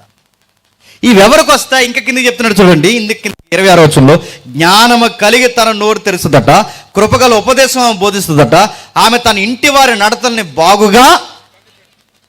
పిల్లోడు ఏం చేస్తున్నాడు, పిల్ల ఏం చేస్తుంది, ఆయన ఏం చేస్తున్నాడు, ఎంత ఖర్చు అవుతుంది, పనులు ఏం చేస్తున్నారు, ఏళ్ళు ఏం చేస్తున్నారు, మొత్తం అన్నీ బాగుగా తన ఇంటి వారి నడతలు కనిపెడుతుందట. ఫోన్ ఎలా వాడుతున్నారు, ఏం చేస్తున్నారు, ఒక్కటేంటి ప్రతిదీ కనిపెడుతుంది. ఎవరు ఇవన్నీ చేస్తుందంటే గుణవతి చేస్తుంది. బాగా వినండి, ఆర్థికంగా నమ్మకంగా ఉంది, ఆహారంలో నమ్మకంగా ఉంది, ఇంటిని శుభ్రం చేయడంలో నెంబర్ 1గా ఉంది, తన ఒళ్ళునే శుభ్రం చేసుకుని కూడా చాలా చక్కటి బట్టలు వేసుకుంటుంది. ఇప్పుడు తన ఇంటి వారి కుటుంబంలో ఉన్న బిడ్డలు అందరి నడతలు కనబడుతుంది. వాళ్ళకి మంచి క్లాస్ పీకుతుందంట. తన నోరు తెలిసి ఆ మాట్లాడితే ఆ మాటలు చాలా లాజికల్గా ఉంటాయంట. కృప ఉపదేశం అంటే ఆమె మాటలు వినాలనిపిస్తుందట. నిజమే కదని ఇంట్లో ఉన్న వాళ్ళందరూ ఒప్పుకుంటారట. అంత బాగా దయగల మాటలు మాట్లాడుతుందట. అంటే ఇల్లు పని, వంట పని, పొలం పని, అన్ని పనులు ఇవి చక్కబెడితే మరి అలా ఆయన ఏం చేస్తున్నాడండి అడుగుతున్నాను. అన్నీ ఏం చేస్తుంటే వాళ్ళ ఆయన ఏం చేస్తున్నాడు? అన్నీ చక్కబెట్టి ఆడుతుంటే కొంతమంది మగవాళ్ళు ఏం చేస్తారు చెప్పండి? ఇంక ఈడేం చేయడు, 12 గంటలు ఎగుతాడు. కొంతమంది చూడండి, ఆడవాళ్ళు కష్టపడుతుంటే వాళ్ళ కష్టం మీద బతికేసే సిగ్గు లేని మగవాళ్ళు లేరు. నువ్వు కవైట్ వెళ్ళే నేను బుల్లెట్ వేసి తిరుగుతాను అంటే నడుతున్నాను. ఆడవాళ్ళు బయటకు వెళ్ళొచ్చా కష్టపడడానికి? నడుతున్నాను. నువ్వు అన్ఫిట్ గడవ అయితేనే మళ్ళీ చెప్తున్నాను, నువ్వు చేత కానీ అప్పులు తెచ్చి మీదేసి కనుక ఆ తల్లి అంత దూరం పోవాల్సి వస్తుంది. నడుతున్నాను. అసలు ఆవిడ బయటకు పంపొచ్చా? మగాడు నువ్వు కష్టపడాలి. మ్యాన్హుడ్ అంటే మగాడు కష్టపడాలి. కానీ ఆమె కష్టపడుతుంది. ఆమె కష్టపడుతుంటే చాలామంది సోమరోళ్ళ తిరుగుతారు. మీరు చూడండి, ఆవిడ 4 ఇళ్ళ దగ్గర పని చేస్తే ఈడు తినే తిరుగుతుంటాడు. వీడికి ఒక బాధ్యత ఉండదు. అడుగుతున్నాను, ఒక పిల్లలకి ఫీజు కట్టే బాధ్యత ఉండదు, ఏమీ ఉండదు. ఒక పని చేయకుండా భోజనం దగ్గరికి ఎలా కూర్చోాలంటే నాకు అర్థం కాదు. ఇలాంటి చక్కబట్టే ఆడవాళ్ళు ఉంటే నా భార్య అన్ని చక్కబెడుతుందని కష్టపడే మగవాళ్ళు ఉన్నారా? తక్కువ. కానీ ఇక్కడ చూడండి, ఇక్కడ చెప్తున్నాడు చూడండి, ఇన్ని చక్కబెడుతుంది. తన ఇంటిని, పొలాన్ని, అన్నిటినీ, తన బిడ్డల యొక్క ఆరోగ్య పరిస్థితులు అన్నీ ఏమి చూస్తున్నప్పుడు తన యజమానుడు ఏం చేస్తున్నాడు? 23వ వచనంలో రాశారు చూడండి. ఆమె పెనిమిటి దేశపు పెద్దలతో కూడా కూర్చుని గవిని యొద్ద చెప్పండి పనికి మాలడం లేడట. చెప్పండి పేరుగొనిన వాడు ఎంత నడుతున్నాను. దేశపు పెద్దలంటే మన పొలిటికల్ సైన్స్ ప్రకారం, అంటే ఇప్పుడున్న రాజకీయ వ్యవస్థ ప్రకారం దేశపు పెద్దలంటే పార్లమెంట్లో కూర్చున్నాడంట. ఎక్కడ? పార్లమెంట్లో. పార్లమెంట్ అంటే దేశానికి సంబంధించిన చట్టాలు చేస్తారు. ఆ చట్టాలు చేసే పెద్దలు ఇతను నెంబర్ 1 గుండెంత స్థాయికి ఎదిగేంత పేరు వచ్చిందంటే ఈ మగాడి విజయం వెనకాల ఎవరన్నారు చెప్పండి? మళ్ళీ చెప్పండి. ప్రతి మగాడి విజయం వెనకాల ఎవరుంటారు చెప్పండి?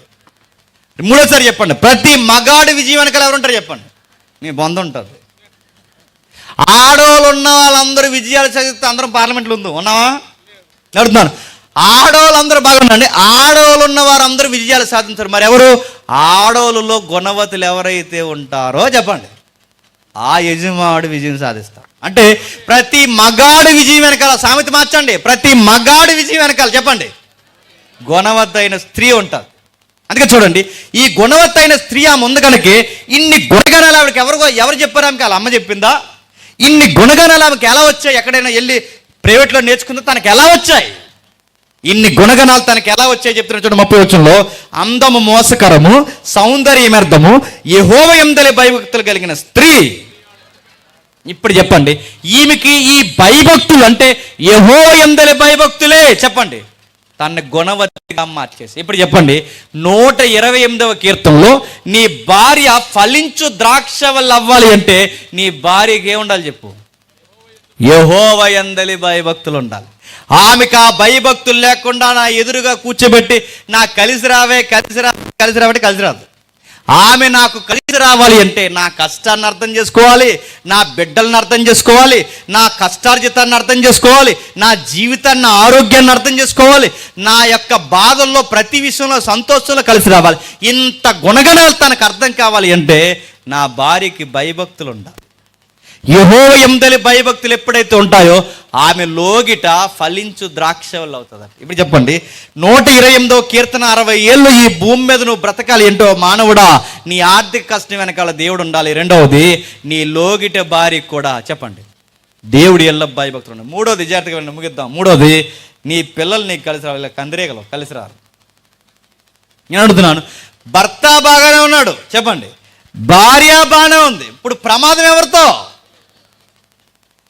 జాగ్రత్తగా చదువుకోరా, మీ అమ్మ నేను ఏదో కూలి పని చేసి నేను చదివిస్తున్నామంటే ఈ పోటుగాడు వీడి కాలేజీకి వెళ్ళి వీడు చదవకుండా వీడు అన్నాడట, డాడీ నేను ప్రగాఢంగా ఒకరిని ప్రేమించాను అన్నాడట. ప్రగాఢంగా. అది కాదురా, నువ్వు కష్టపడకూడదు, మాలాగా నువ్వు చదువుకోరా, మంచి ఆఫీసర్ అవ్వాలి, ఏసీ రూమ్లో నువ్వు ఉద్యోగం చేయాలంటే తర్వాత కానీ ఇప్పుడు ఆ పిల్ల లేకపోతే నేను ఉండలేను అన్నాడంట. నేను అడుగుతున్నాను, ఆ గాలి అలాగే అందంట, మమ్మీ డాడీ నీకు విషయం చెప్పాలి, ఆ పిల్లోడు లేకపోతే నేను ఉండలేదంట. నడుతున్నాను, వీళ్ళిద్దరు పెళ్లి చేస్తే నడుతున్నారు, రేపు పూరిలో కూడా పని చేస్తారండి వీళ్ళిద్దరు, దేనికైనా పని చేస్తాను. నడుతున్నాను, వీళ్ళు సెంటర్లో బజ్జీలు కొట్టడం కూడా పనికిరా, ఎందుకంటే బజ్జీలు వేయడం కూడా రాదు వీళ్ళకి. 2 గేదెలు కొనిస్తాడు, గేదెలు మేపడం పని చేస్తాడని అడుగుతున్నాడు, దేనికి పని చేయడు. వీడికి చదువు పాయ, వీడికి టాలెంట్ లేదు, వీడి తల్లిదండ్రుల కష్టం తెలియదు, వీడికి ఏమీ తెలియదు, వీడికి పిల్లనిచ్చి పెళ్లి చేస్తే ఆ పిల్లకి 3 పూటలు వీడి మెతుకులు పెట్టగలడా? వీడు ఇప్పుడు ఎరగదీసిన చదువుకి, ఇంటర్మీడియట్కి ఎరగదీసిన చదువుకి వెళ్తే వీడికి ఉద్యోగాలు కాంపిటేటివ్ ఫీల్డ్ ఇచ్చేస్తున్నారా, లేదా ప్రైవేట్ సెక్టర్లో తీసుకొచ్చి కూర్చోబెడతారా? నడుతున్నాను కలిసి వచ్చే పిల్లలేరి, కలిసి రండిరా జాగ్రత్త చదువుకుంటారా, మీ నుంచి మాకు కావాల్సింది ఏం కాదు, మీ భవిష్యత్తు బాగుండాలంటే బాగుపడే వాళ్ళేరే. జాగ్రత్త పిల్ల, ఎవరితో వాళ్ళతో మాట్లాడుకో, మళ్ళీ రేపు పొద్దున్న నీకు పెళ్లి చేయాలి, జాగ్రత్త అమ్మ, ఆ పిల్లోడితో ఎక్కువ మాట్లాడుకంటే చెబుతున్న వాళ్ళ అమ్మ మెడకు సున్ని వేసి చంపేసిందంట. చూసారా వార్తలు మీరు?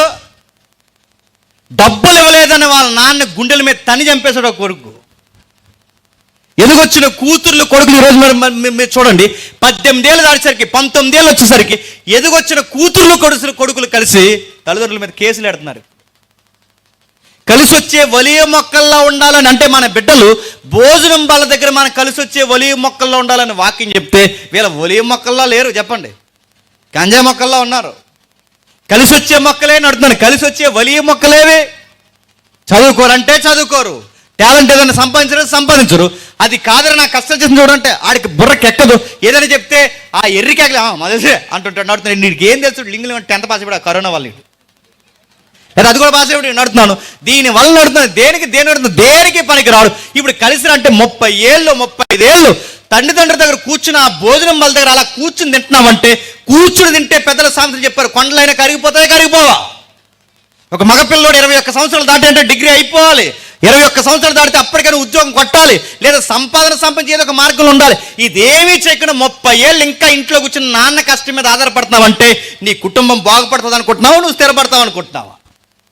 దేవుడు చెప్తున్నాడు, నీ పిల్లలు నీకు కలిసి రావాలి అంటే నీ బిడ్డలను కూర్చోబెట్టారే, నువ్వు ఇంజనీర్ అయిపోరా, నువ్వు యాక్టర్ అయిపోరా, డాక్టర్ అయిపోరంటే వాళ్ళు ఎవరూ నీకు కలిసి రారు. నీ బిడ్డలు నీ కష్టార్జితాన్ని ఎరిగి, మా అమ్మ నాన్న కష్టార్జితాన్ని నేను పాడు చేయకూడదు, వాళ్ళకి కలిసి వచ్చే బిడ్డగా నేను మారాలి అంటే నీ బిడ్డలకు కూడా ఆ నాలెడ్జ్, ఆ జ్ఞానం వాళ్ళకి రావాలంటే మళ్ళీ సూత్రం, యెహోవా యందల భయభక్తులు నీ బిడ్డలు కూడా ఉండాలి.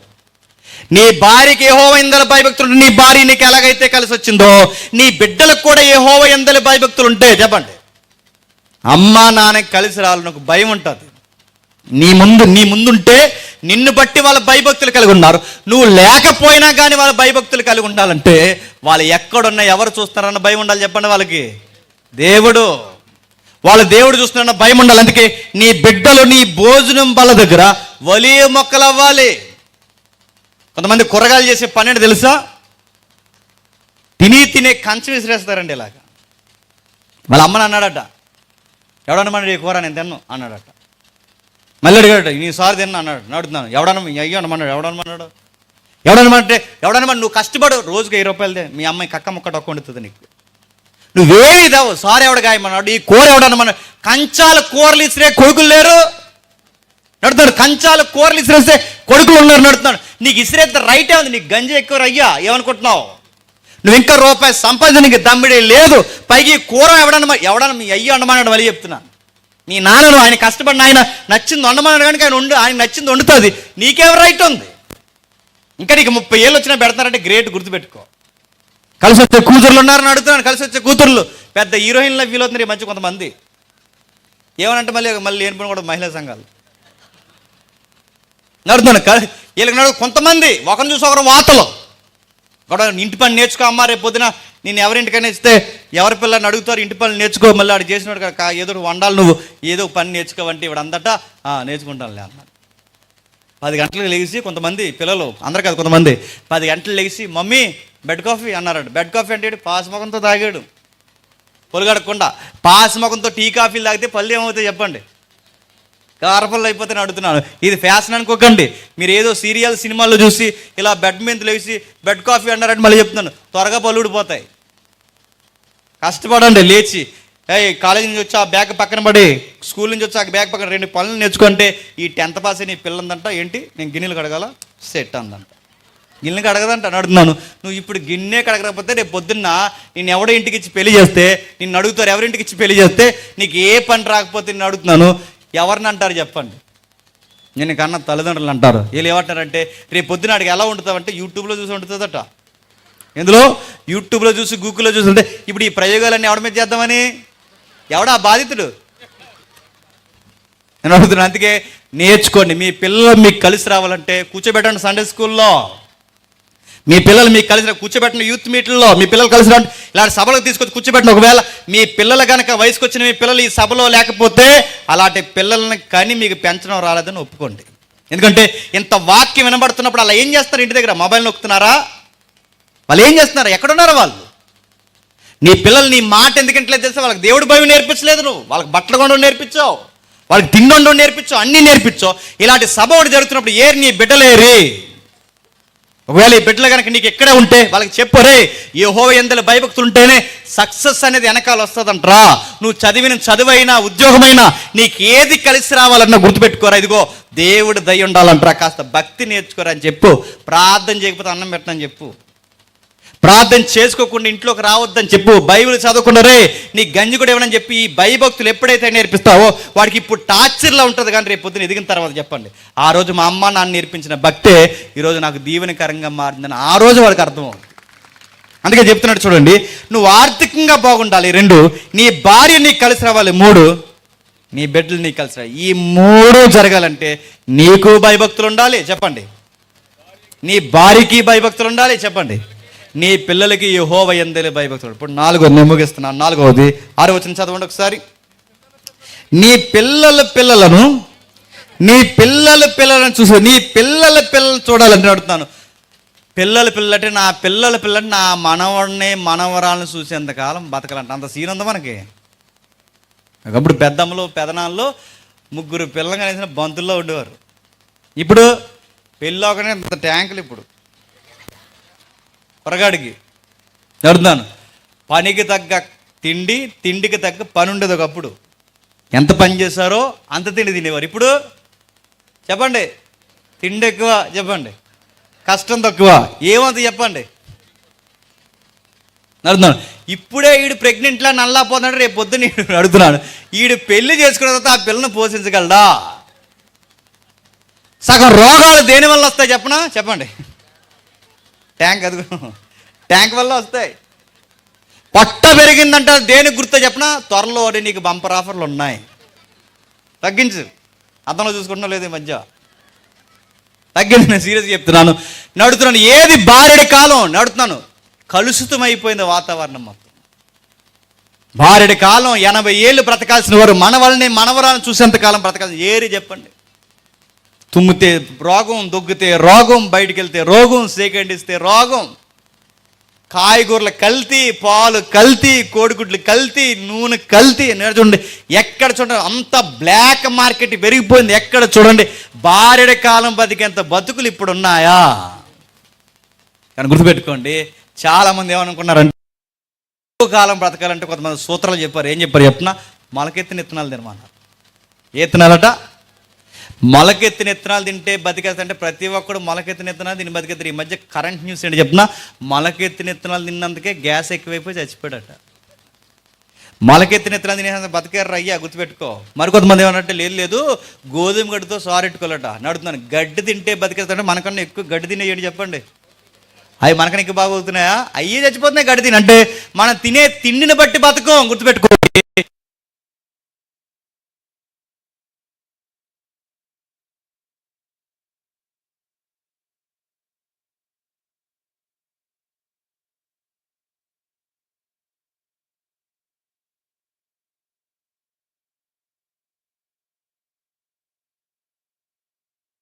అంటున్నారు నీకు 500 కోట్లు. ఎందుకంటే అప్పుడు ఆ రోజుల్లో కరోనా భయపెట్టిందిగా. 500 కోట్లు ఇస్తాను నన్ను బతికించంటే 500 కోట్లు ఇస్తా అన్నప్పుడు డాక్టర్ ఏమన్నా చెప్పినా నీకు 500 కోట్లు ఇస్తాను అర్జెంట్గా బయటకు పో అన్నాడు. బాగా వినండి, 500 కోట్లు ఇచ్చినా బతకలేకపోయాడు. చివరికి ఎమ్మెల్యే చచ్చిపోయాడు. మీకేమర్థమవుతుంది చెప్పండి? డబ్బుంటే బతికేము, మంచి ఆహారం తినేస్తే బతికేము, మనం అనుకున్న సూత్రాలు పాటించినంత మాత్రం బతికేము, జిమ్ములు రన్నింగ్లు చేసినంత మాత్రాన బతికేము. దేవుడు ఆయుష్నిచ్చిన వాడు మనం బతకాలనుకుంటే బతుకుతాం. నేను నా మనవరాలను చూసినంత కాలం నేను బ్రతకాలి అంటే మళ్ళీ సూత్రం చెప్పండి, యెహోవా యందు భయభక్తులు. నేను త్వరగా ముగిస్తాను. చాలామందికి ఈ మధ్యకాలంలో శ్వాస మీద ధ్యాసలు ఎక్కువైపోయింది. శ్వాస మీద ధ్యాస అంటే ఇలా తెల్లవారుజామున 5:30కి 4:30కి వెళ్ళిపోతారండి గ్రౌండ్కి. ఈ పెద్దమ్మలు ముసలోళ్ళు ఈ పొల్లుడి పిల్లలు అందరూ టౌన్లో ఈ రిటైర్ ఎంప్లాయీస్ ఉంటారు చూసారా, వీళ్ళందరూ వెళ్ళిపోతారు. వెళ్ళిపోయాక వీళ్ళకి ఒక లీడర్ ఉంటాడు, వాడు సెంటర్లో నిలబడతాడు. వీళ్ళందరూ ఇలా చేయి పట్టుకుంటారు. ఇలా చేయి పట్టుకున్న తర్వాత మధ్యలో నిలబడి ఇప్పుడు అందరం ఒకేసారి పులిలా నవ్వుదాం అంటారు. ఆహాహాహా అని నవ్వుతారు. ఎందుకంటే ఎక్కువ నవ్వుతే ఎక్కువ కాలం బతుకుతామని, అంటే ఎంత ఆనందంగా ఉంటే అంత ఎక్కువ కాలం బతుకుతామని నేను నమ్మకం. అందుకే ఈ నవ్వడానికి అందరూ వెళ్ళారట, సీనియర్ సిటిజన్స్ అందరూ అక్కడికి గ్రౌండ్కి వీళ్ళు వెళ్ళి నవ్వేస్తున్నారు. అందరు నవ్వుతారు. అందరూ ఒకేసారి సింహంలా నవ్వుదాం, పులిలో నవ్వుదాం అంటే ఒక బామ్మ ఎక్కువ నవ్వేసి బతికేద్దామని అని ఉండిపోయిందండి. తీసుకొస్తారు ఇంటికి. ఎక్కువ నవ్వేసి బతికేద్దాం కూడా స్టక్ అయిపోయి చచ్చిపోయింది. ఏమవుతున్నా, నవ్వేసినంత మాత్రాన బతికేరు, దేవుడు అనుకుంటే బతుకుతారు. గుర్తుపెట్టుకో. షుగర్ మొన్న మధ్య డాక్టర్ పేరు అడగండి, షుగర్ వచ్చిందని డాక్టర్ దగ్గరికి వెళ్తేనే ఆ డాక్టర్కి ఉందంట షుగరు. ఇది వింత. మొన్న మధ్య మా వాడికి జుట్టు ఊడిపోయింది, వెళ్ళాం. జుట్టు ఉడకుండా ఉండాలని. ఆయనకే లేదు బొచ్చు అడుగుతాను, వీడికే వెళ్తాను. నేను చూసినప్పుడు నేను ఆడేంకా వెళ్తాను చూస్తున్నాను, ఆయనకే లేదు మనకేం వెళ్తాడు రా అని నడుతున్నాను. వైద్యం చేస్తానన్న వాడికే దిక్కు దికావం లేదు. నేను మళ్ళీ ప్రశ్న అడుగుతున్నాను, చెప్పండి. డాక్టర్లు ఉన్నంత మాత్రాన బతికేము, మంచి ఆహారం తిన్నంత మాత్రాన బతికేము, మన సూత్రాలు పాటించినంత మాత్రం బతికేము. మనం 60 ఏళ్ళు ఆనందంగా బతకాలంటే సూత్రం అంటే చెప్పండి. ఏహో అంతే. నా ఆర్థిక కష్టం ఆయన చేతుల్లో ఉంది, నా భార్య భయభక్తులు ఆయన చేతుల్లో ఉన్నాయి, నా బిడ్డల భవిష్యత్తు ఆయన చేతుల్లో ఉంది, చివరికి నా ఆరోగ్యం కూడా చెప్పండి ఆయన చేతుల్లో ఉంది. అంటే నా ఎంటైర్ లైఫ్ స్టైల్ అంతా ఎవరు డిజైన్ చేస్తారు చెప్పండి? యెహోవా అని ఒక ఆయన డిజైన్ చేస్తున్నాడు. ఇవన్నీ ఎక్కడి నుంచి ఆశీర్వాదకరంగా మారుస్తాడు తెలుసు. 5వ వచనం చదవండి ఒకసారి, ముగిద్దాం. 5వ వచనం, సియోనులో నుండి యెహోవా నిన్ను ఆశీర్వదించును, నీ జీవితకాలం అంతయు యెరూషలేమునకు క్షేమము కలుగుడు చూస్తూ. సియోను నుండి యెహోవా నిన్ను ఆశీర్వదించును, నీ జీవితకాలం అంతయు యెరూషలేముకు క్షేమం కలుగుడు చూస్తున్నాడు. సియోను యెరూషలేం అంటే, సియోను యెరూషలేం అంటే ఆ రోజులు ఇజ్రాయెల్లో ఉన్న రాజధాని. నడుతాను. ఈ రోజు సియోను యెరూషలేం అంటే క్రొత్త నిబంధన ప్రకారం సియోను యెరూషలేం కాదు, క్రొత్త నిబంధన ప్రకారం సియోను యెరూషలేం అని దేన్ని అంటారు చెప్పిన? సంఘం. దేన్ని? సంఘాన్ని. అంటే దేవుడు ఎక్కడి నుండి ఆశీర్వదించాలనుకుంటున్నాడంటే సంఘంలో నుంచి ఆశీర్వదించాలనుకుంటున్నాడు. ఎక్కడి నుండి చెప్పండి? సంఘం. అంటే నువ్వు ఆర్థికంగా బాగుండాలన్నా, కుటుంబంలో బాగుండాలన్నా, నీ బిడ్డలు నీకు కలిసి రావాలన్నా, నువ్వు ఆరోగ్యంతో ఉండాలన్నా, నీకు ఏది కలిసి రావాలన్నా దేవుడు సంఘంలో నుంచి ఆశీర్వదించాలనుకుంటున్నాడు. అంటే నువ్వు ఎక్కడికి రావాలి చెప్పండి? కుటుంబ సమేతంగా సంఘానికి రావాలి. నువ్వు సంఘానికి వస్తావా? భార్య వస్తే భర్త రాదు, భర్త వస్తే భార్య రాదు, ఒకరు వస్తే ఒకరు రారు, వీళ్ళిద్దరు వస్తే అడుగుతున్నాను. ఆశీర్వాదాలు వచ్చేయమంటే ఎలా వచ్చేస్తాయి అడుగుతున్నాను. ఒకరు వస్తే ఒకరు రారు. సంఘానికి కుటుంబ సమేతంగా రావాలి. ఎవరైతే సంఘానికి వస్తారో సంఘంలోంచి దేవుడు ఆశీర్వదిస్తాడట. కానీ బాధ ఏంటి చెప్పిన, చాలామంది కుటుంబాలతో సంఘానికి వస్తారు, కానీ వీళ్ళు ఎంత ఏమనుకుంటారంటే వీళ్ళ దయ వలన సంఘం బతుకుతుంది అనుకుంటారు. తెలియదు కానీ సంఘం మీద కోపం ఎంత. రేపు నుంచి ఏమంటే చెప్పండి, మేము రేపు నుంచి సంఘానికి రావండి, ఎందుకంటే ఇది 70 సంఘాలు ఉన్నాయి ఇప్పుడు. రేపు నుంచి మేము సంఘానికి రావండి, మానేస్తాను. పాస్టర్ గారికి మాసు వార్నింగ్ ఇప్పుడు, రేపు నుంచి మేము సంఘానికి రావండి. నేను అడుగుతున్నాను, నువ్వు సంఘానికి రాకుండా నువ్వు సంఘానికి వెళ్తే నీకు ఇక్కడ తెరం లేకపోతే అక్కడ తెరం ఉంటుంది, నీకు ఇక్కడ నిలకడ లేదు, మళ్ళీ అక్కడ పోయి ఏమి ఎరగదీస్తాను అడుగుతున్నాను. నువ్వేం చేస్తావు? పోనీ నిజంగానే అది కల్ట్ సంఘం అయితే మానే, అది నిజంగానే దొంగ వ్యాపారం చేసే సంఘం అయితే మానే. కానీ ఒకవేళ మంచి సంఘమై ఉండి నిన్ను చక్కగా నిన్ను ఏదైతే గైడ్ చేస్తున్నారో అలాంటి సంఘం మానేసి అక్కడ పోతుంటే నువ్వు ఎందుకు మానేసావంటే, కొంతమంది ఎందుకు మానేసి చెప్పినా వాళ్ళ మైక్ కొన్నారట, ఆ మైక్ చదవలేదంట, అందుకు మానేశారట. ఫ్యాన్ కొన్నందుకు ఫ్యాన్ మీద పేరు రాలేదంట. సంఘానికి ఎందుకు రావాలి? ఈ మధ్యకాలంలో ఏవే పెద్దమ్మ జనరేటర్ ఆగిపోతుంది.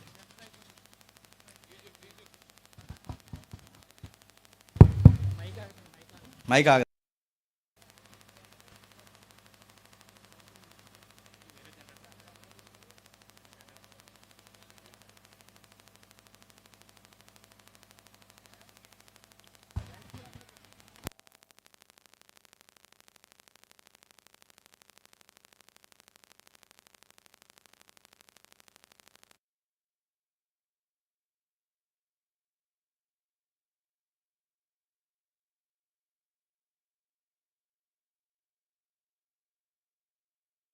ఆశీర్వదించును, నీ జీవితకాలం అంతయు యెరూషలేమునకు క్షేమము కలుగుడు చూసేదవు. సియోను యెరూషలేము అంటే సంఘం. సంఘానికి ఎందుకు రావాలి? కొంతమంది అంటారు పాటల కోసం వస్తారు. ఏ పెద్దమ్మా ఈ మధ్య సంఘం మానేసేవేంటే, ఈ సంఘం అసలు ఆ సంఘం వరకు వెళ్తున్నావు ఏంటంటే, ఈ పెద్ద మంది అంటే అత్తమాలో ఏళ్ళు నా ఏపుకి ఎత్తుతున్నాడు అందంట. నీకు ఏళ్ళు ఎత్తకూడదు, నీకు నేను ఏలెత్తకూడదు, ఏమనకూడదు. అందుకు సంఘం మానేసింది నడుతున్నాను. సంఘానికి ఎందుకు రావాలి గుర్తుపెట్టుకో, ఆయుష్ ఆరోగ్యంతో ఉన్న జీవితకాలంలో కాస్త బలంగా నువ్వు బ్రతికి ఉన్నంతకాలం సంతోషంగా ఉండాలి అంటే నీకు దీవెన దొరికే ఒకే ఒక్క స్థలం సంఘం. గుర్తుపెట్టుకో. ఆ సంఘం మీదే నువ్వు కోపం ఇస్తే నీ బిడ్డలు ఎలా బాగుపడతారు? ఆ సంఘం మీదే కోపం ఇస్తే మీ ఆర్థిక పరిస్థితులు ఎలా బాగుపడతాయి? దేవుడు ఆశ్రయించే స్థలం ఏదైనా ఉందంటే నలుగురు కూడుకునే సంఘం ఉంది, చూసారా? ఆ సంఘానికి భయభక్తులు కలిగారు. అంటే ఈ కీర్తన అంతా ఏం చెప్తుంది? ఆర్థికంగా బాగుండాలన్నా, కుటుంబంలో భార్య భర్తలు ఒకరికొకరు కలిసి రావాలన్నా, పిల్లలు కలిసి రావాలన్నా, ఆరోగ్యం కలిసి రావాలన్నా, చివరి గుర్తుపెట్టుకోండి, నా జీవితం ఆశీర్వాదకరంగా మారాలని, నేను సంఘానికి పోవాలని ఈ కీర్తన నాకు సెలవిస్తుంది. ఇక చివరికి ఒక మాట చెప్పి నేను ముగిస్తాను. పైన ఎట్లేనుందో చదవండి ఒకసారి. యాత్ర కీర్తన. ఏ కీర్తన? యాత్ర కీర్తన. ఇప్పుడు ముగిస్తున్నాను. యాత్ర అంటే నువ్వు వద్దన్నా నిన్ను పలకరించే ఒక రోజు ఒక యాత్ర ఉంది. దాని పేరేంటి చెప్పండి? మరణం. అది వద్దన్నా వస్తుంది. నువ్వు డ్రై ఫ్రూట్స్ తిన్నా వస్తుంది, తినకపోయినా వస్తుంది. నువ్వు మంచి ఫుడ్ తిన్నా వస్తుంది, తినకపోయినా వస్తుంది. నువ్వు ఎలాంటి ప్లాన్ చేసుకుని ఎంత ఆరోగ్యాన్ని మెయింటైన్ చేసుకున్నా ఖచ్చితంగా వస్తుంది. ఒకరోజు నిన్ను మింగేస్తుంది. అది యాత్ర. రెండు జరగవచ్చు జీవితంలో. ఒకటి, ఆయనైనా మేఘాల మీద రావచ్చు, లేదా చెప్పండి నేనైనా ఒకరోజు పోవచ్చు. రెండిట్లో ఏదో ఒకటి జరుగుద్ది. ఈ రెండిట్లో ఏదో ఒకటి జరిగినప్పుడు గుర్తుపెట్టుకోండి, పోయే టయానికి, యాత్రలోకి పోయే టయానికి ఇది జరగబోతుందని నీకేమైనా గుర్తులు ఉంటాయంటే ఉంటాయి. దేవుడు నీకు కొన్ని గుర్తులు చెప్తాడు. ఆ గుర్తులు ఏంటో తెలుసా? నీ బాడీ నీకు చెబుతుంటుంది. ఒకప్పుడు అంత దూరాన్ని ఉన్నవారు కనబడతారు. ఇప్పుడు ఎక్కడున్నా కూడా కనబడట్లేదంటే నీ సూపు చెబుతుంది నువ్వు త్వరలోనే ముగిసిపోబోతున్నావు అని. ఒకప్పుడు నువ్వు నునుపైన దేహంతో నీ ఫోటోల్లో కనబడతావు. 4 ఏళ్ళు తిరిగిన తర్వాత అదే ఫోటో చూసుకుని ఇప్పుడు నువ్వు చూసుకో, నీ శరీరంలో ఎన్ని మార్పులు వచ్చాయి అంటే నీ శరీరం చెప్తుంది త్వరలోనే నీకు యాత్ర దగ్గర కాబోతుంది. నీ నల్లటి వెంట్రుక తెల్లగా మారుతుందంటే నీ ఇంటికి చచ్చిపోతుంది. గుర్తుపెట్టుకో. నీ ఆహారం ఒకప్పుడు ఎన్ని కంచాలు తిన్నా నీకు అరిగేది, ఇప్పుడు పెరుగన్నం తిన్నా అరగట్లేదంటే అయిపోతుంది, ఎక్స్పైర్ అయిపోతుంది ఈ బాడీ. గుర్తుపెట్టుకో. అంటే నీకు యాత్ర త్వరలోనే రాబోతుంది. ఆ యాత్ర వచ్చే సమయానికి అంటే దేవుని సన్నిధికి పూర్తిగా ఒక రోజు వెళ్ళిపోయే సన్నిధి వస్తుంది. నేను వెళ్ళబోతున్నాను అంటే నీ బాడీ చెప్తుంటుంది ఈ భూమి ఎదుగో. ఆర్థిక పరిస్థితులు ఇవన్నీ కాదు, నీ దేహం ఏదైతుందో, నీ పళ్ళు, నీ కళ్ళు, నీ జుట్టు, అరికాల మొదలుకొని నడినెత్తు వరకు ప్రతీది నీకు చెప్తుంటుంది ఇదిగో నువ్వు సిద్ధపడు అని. అందుకే కొంతమంది భక్తులు ఏమన్నారంటే మన కిటికీలు, కళ్ళు ఏవైతున్నావో, మన నోరు ఏదైతుందో ఇవన్నిటి మనకు తెలియజేస్తాయట నేను మారిపోతున్నా, నువ్వు కూడా సిద్ధపడుకో అని. ఒక భక్తుడు అంటాడు మనకు వ్యాధులు వస్తున్నాయంటే దేనికి వస్తున్నాయంటే ఎక్కడ లేని ప్రార్థనా జీవితం నీకు నేర్పించడానికి ఆ వ్యాధి వచ్చిందంట. గుర్తుపెట్టుకో. నీకు ఎక్కడ లేని ఇబ్బందులు నీకు ఎందుకు కలుగుతున్నాయంటే నీకు భక్తి పెరగాలని కలుగుతాయంట. గుర్తుపెట్టుకో. అంటే దేవుడు నీకు నాకు ఏమి నేర్పిస్తాడంటే ఒకరోజు యాత్ర ఉంది.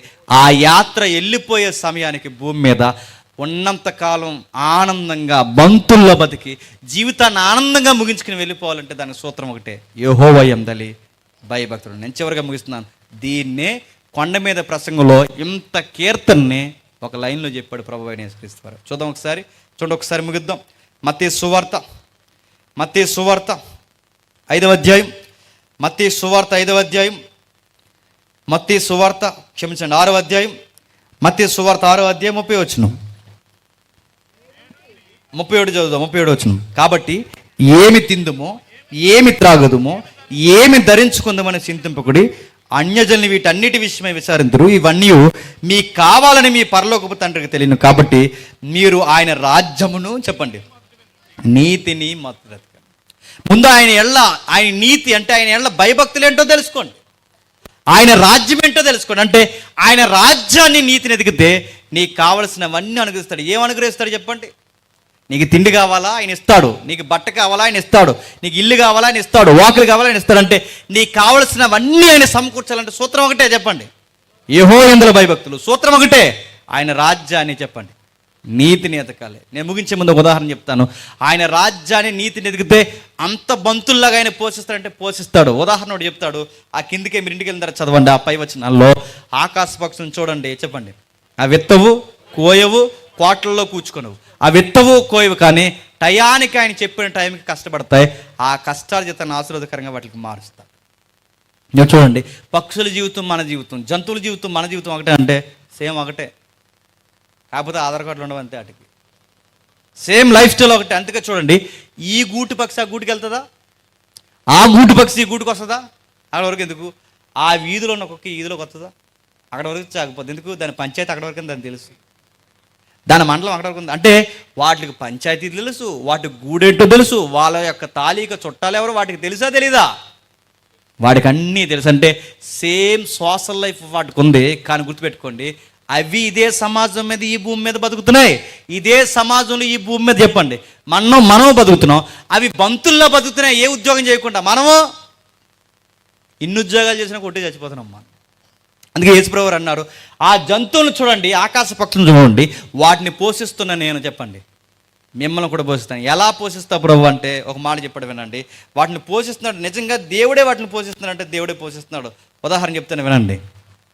చి అంటే పోతుంది కదా ఆ కుక్క, చి అంటే పోయేదానికి దానికి ఎంతమంది అండి పిల్లలు? 6 ఆడపిల్లలు. దానికి ఎన్ని? 2-3 పిల్లల కంటేనే ఎన్ని పాలసీలో. 3 పిల్లల కంటే ఇంకా ఆనందంగా మానేస్తున్నారు ఈ మధ్య. ఎందుకంటే అలా దాడిమే సరిపోతుంది. నువ్వు 3 పిల్లల కంటే అది 3 ఆడపిల్లలు అయితే మొత్తానికి కంగారు అయిపోయి నువ్వు నిద్ర ఇంకెవరిని నిద్రనేవు. ఎందుకంటే ఈ మధ్య సామెతలు వచ్చే ప్రభుత్వాలు కూడా 3 వద్దు చెప్పండి, 2 ముద్దు. ఎందుకంటే ప్రభుత్వం కూడా చేతులెత్తేస్తుంది. 2 వద్దు చెప్పండి, 1 ముద్దు. రేపు పొద్దున ఒకడో కూడా వద్దు చెప్పండి, నీకు నువ్వు చెప్పండి, నాకు నేనే ముద్ద. ఎందుకంటే జనాభా పెరిగిపోతుంది చూడండి. 2 కంటేనే మనం ఎంత ఇబ్బంది పడితే, ప్రశ్న అడుగుతున్నాను, 6 కన్నా ఆ ఆడకొక్కకి అందరూ 6 కూడా ఆడపిల్లలే. రేపు ఎల్ఐసి ఎలా కట్టాలి, ఈఎంఐ ఎలా కట్టాలి, సీటీ ఎక్కడ బాధపడింది అది? 6 ఆడపిల్లని ఎలా పెంచుతుంది అది? ప్రశ్న. వాళ్ళ నాన్న కూడా సరిపోయి ఆడెవడ తెలదు ఎందుకు నడుతుంది. ఎలా పెంచుతుంది అంటే జంతువుని గుచ్చి పక్షులను గుచ్చి బైబిల్ ఏమని చెప్తున్నా, వాటికి ఆహారం అనుగ్రహించు దేవుని గట్ట అవి ఏం చేస్తాయట చెప్పండి, మొరపెడతాయి. ఆయన నీతిని ఎదుగుతున్నాయి అంటే ఆయన కృపను ఎదుగుతున్నాయి కనుక అవి బంతుల్లాగా ఈ భూమి మీద బతుకుతున్నాయి. అందుకే నీ ఉద్యోగం నీకు కలిసి రావాలన్నా, నీ కష్టం నీకు కలిసి రావాలన్నా, జంతువులు పోషిస్తున్న దేవుడు చెప్పండి, నువ్వు ఆయన వైపు తిరిగితే నిన్ను కూడా చెప్పండి పోషిస్తా. అందుకే ఆర్థికంగా బాగుండాలన్నా, ఆరోగ్యంలో బాగుండాలన్నా, కుటుంబం బాగుండాలన్నా, ఎంటైర్ నీ లైఫ్ బ్యూటిఫుల్గా మారిపోవాలంటే సూత్రం ఒకటే, యెహోవా యందలి భయభక్తులు, ఆయన రాజ్యము నీతి. ఎవరైతే దీన్ని పట్టుకుంటారో నువ్వు ఏ స్థితిలో ఉన్న నీ జీవితాన్ని అందంగా మారుస్తాడు. ఆ దేవుడు నీకు అనుగ్రహించును గాక. Amen, amen, amen. ప్రార్థన చేసుకుంటాం. ప్రేమగల తండ్రి, కృపగల దేవా, ఎవరికి ఈ సంగతి అర్థమయ్యి నాకు తెలియదు తండ్రి. ప్రతికూలమైన వాతావరణం పరిసర ప్రాంతాల్లో ఉన్న పొడుబారిన వాతావరణం ఇక్కడ దయచేసినందుకు మీకు స్తుతులు స్తోత్రములు తండ్రి. చక్కటి సభలు జరిగిస్తున్నారు నిండు దినాన తండ్రి. మీ కుమారుల ద్వారా మాట్లాడారు. ఈరోజు తండ్రి విలువైన సంగతులు తండ్రి అందించారు. రేపటి దినాన తండ్రి తమ్ముడు వస్తున్నాడు, తమ్ముడు ద్వారా కూడా విలువైన సంగతులు మీరు మాట్లాడండి. చక్కటి గాయకులు ఉన్నారు, సంగీతకారులు ఉన్నారు, దైవజనులు ఉన్నారు, సంఘాలు ఉన్నాయి తండ్రి. వీరందరినీ బలపరచండి. మాకు తెలియని రోదన శోధన ఏదైనా ఉంటే తండ్రి వాటిని జయించే శక్తిని వీరికి ఇవ్వండి తండ్రి. చెప్పలేని బాధలు ఏమైనా ఉంటే తండ్రి వారిని ఆశీర్వాదకరంగా మార్చండి. మేము తిరిగి వెళ్తున్నాం, మమ్మల్ని క్షేమంగా నడిపించండి. మీ చిత్తమైతే మరొక్కసారి వచ్చి మేము మాట్లాడుకునే ధాన్యత ఇవ్వండి. మా బలహీనతలను, మా భవిష్యత్తుని అన్నింటినీ తండ్రి మీ చేతులకు అప్పగిస్తున్నాం తండ్రి. మమ్మల్ని శత్రులుగా భావించి మా మీద చెడ్డ మాటలు పలుకుతున్నారు ఎవరైతే ఉన్నారో వాళ్ళందరినీ మీ చేతులకు అప్పగిస్తూ సమస్త మహిమ ఘనత మీకే ఆరోపిస్తూ క్రీస్తున్నామని ప్రార్థన సమర్పిస్తున్నాం తండ్రి. Amen, amen, amen.